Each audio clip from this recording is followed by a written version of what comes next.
नमस्कार. विकसित भारत अंतर्गत बिल्ड थोर 2025 या उपक्रमात आम्ही जिजामाता माध्यमिक विद्यालय पितळे, तालुका गडगाव, जिल्हा जळगाव या विद्यालयातील इयत्ता 9वी ते 10वी विद्यार्थी आपणासमोर एक प्रोजेक्ट सादर करत आहोत. आमच्या टीमचे नाव आहे वीर सावरकर. आम्ही शोधलेल्या समस्येचे नाव शेतात साचणारे अतिरिक्त पाण्यामुळे शेती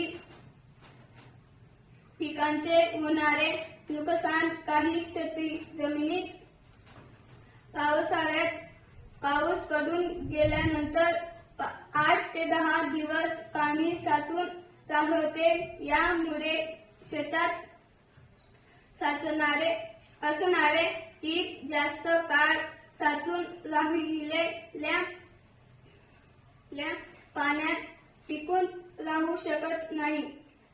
त्यामुळे त्यांचे मुळं सडतात व पीक नष्ट होते. यामुळे शेतीच्या उत्पादनात व शेतकऱ्यांच्या उत्पादनात मोठी घट होताना दिसून येते आहे. या समस्येचे निरीक्षण करताना असे लक्षात आले की ज्या ठिकाणी शेतजमिनीत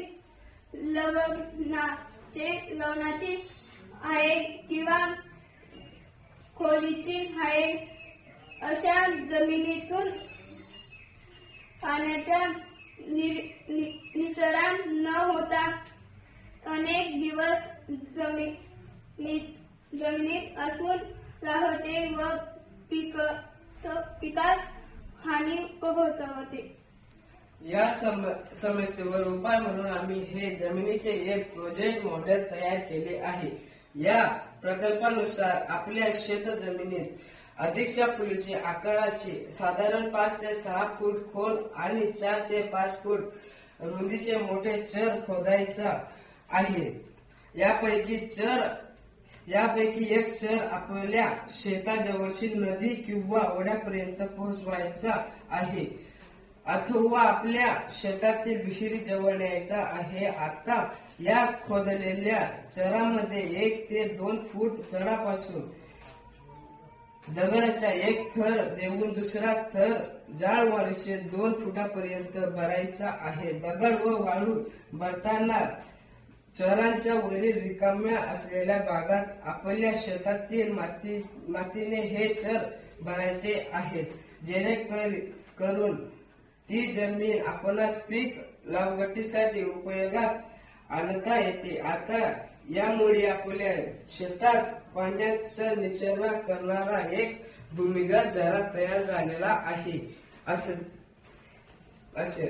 यामुळे प्रत्येक दिवस शेतात साचणारे पाणी काही तासातच निचरा फुगून जवळच्या नदी किंवा ओढ्यात अथवा शेतात विहीर असेल तर त्या विहिरीत या पाण्यामुळे पुनर्भरण देखील आपोआप होत अधिकच्या फुलीचे आकाराचे नाले अथवा चर बसल्यामुळे शेतातील संपूर्ण पाणी निचरा होण्यास सोपे होते.